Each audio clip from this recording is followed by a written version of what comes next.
Debris అక్కడ పోయి పడినాయి లాంగ్ లో. ఎక్కడ ఈ డెబ్రీస్ లాంగ్ లో పోయి పడినాయి. ఇది ఒకటి మనం అన్ని కూడా పరిచయం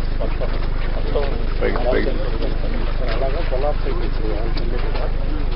దాని కింద బాడీస్ ఎన్డీఆర్ఎఫ్ టీమ్స్ వచ్చి ఆ మొత్తం తీసి వాటిలో నుంచి కింద నుంచి బాడీస్ రెస్క్యూ చేసి 3 floors కదా. ఇది 3 floors. పైన ఒకసారి హెడ్. నమస్తే సార్. సరే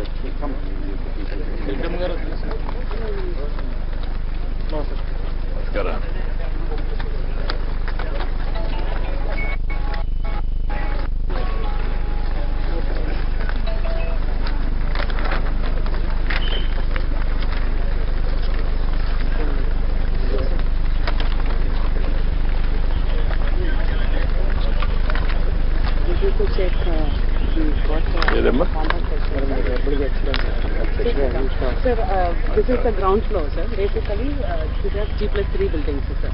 They do the production here. 3+3. G+3. 4. So, basically, production lab అంటే research lab ఇక్కడ కింద పెట్టారు, sir.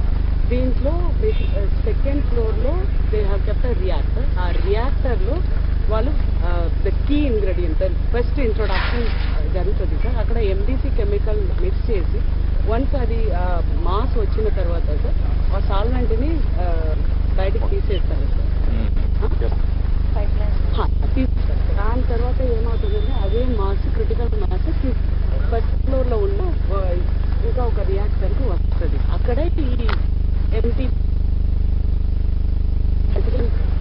provides the environment necessary, sir. It will not react with their intermediate chemicals at all, sir. So ఒకసారి ఆ environment వచ్చిన తర్వాత ఏమవుతుందంటే ఆ సాల్వెంట్ని మళ్ళీ వీళ్ళు డిస్టిలేట్ చేసి బయటికి తీసేస్తారు. ఇప్పుడు తీసేసినప్పుడు ఏమైందంటే sir they have entire map of the rate it will be helpful. yes, this is the pipeline that comes down, sir. So first floor this is like up and down like this. Around the building also you can see. So first floor lo we have noticed the that side also. I'll show you around, sir. explain building ground plus 3 floors. Third floor లో second floor లో reactors ఉన్నాయి. ఇక్కడ filtering equipment, ఇక్కడ power processing packing అవుతుంది.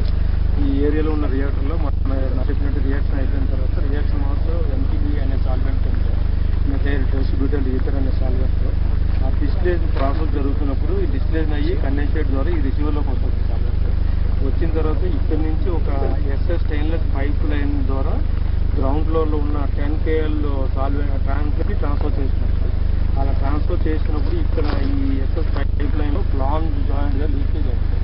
Leakage అయ్యి అది first floor వచ్చి first ఫ్లోర్లో చిన్న కట్అవుట్ ఓపెనింగ్స్ ఉంటుంది సార్. ఆ ఓపెనింగ్స్ ద్వారా గ్రౌండ్ ఫ్లోర్లో ఇక్కడ ప్యానల్స్ ఉంటాయి సార్. ఆ ఎలక్ట్రికల్ ప్యానల్స్ మీద సాల్వెంట్ స్పిల్లేజ్ అవుతుంది. అరౌండ్ ఒక 50 to 100 లీటర్స్ స్పిల్లేజ్ అయ్యి సాల్వెంట్ వేపర్ క్లౌడ్ జనరేట్ ఉంది సార్. ఇక్కడ ఈ ప్యానల్ మీద మనకి ఇగ్నిషన్ మనకి పవర్ కొన్ని ఎక్విప్మెంట్స్ ఆన్ ఆఫ్ చేసినప్పుడు ఇగ్నేట్ అయ్యి ఆ ఇమీడియట్గా స్పార్క్ జనరేట్ అయ్యి ఇక్కడ ఆల్రెడీ వేపర్ క్లౌడ్ ఫామ్ అయిన కారణంగా ఇలా ఫ్రాక్షన్ ఆఫ్ సెకండ్స్లో బ్లాస్ట్ అయింది. ఈ సాల్వెంట్ స్పిల్లేజ్ ప్యానల్స్ మీద అయ్యి ఫైర్ జనరేట్ అయ్యి వేపర్ క్లౌడ్ కారణంగా ఫైర్ అవుతుంది. ఓవరాల్ గా పైప్ లీకేజ్ అయినప్పుడు మీకు అలార్మింగ్స్ కానీ అవి సిస్టమ్స్ ఏం లేవా?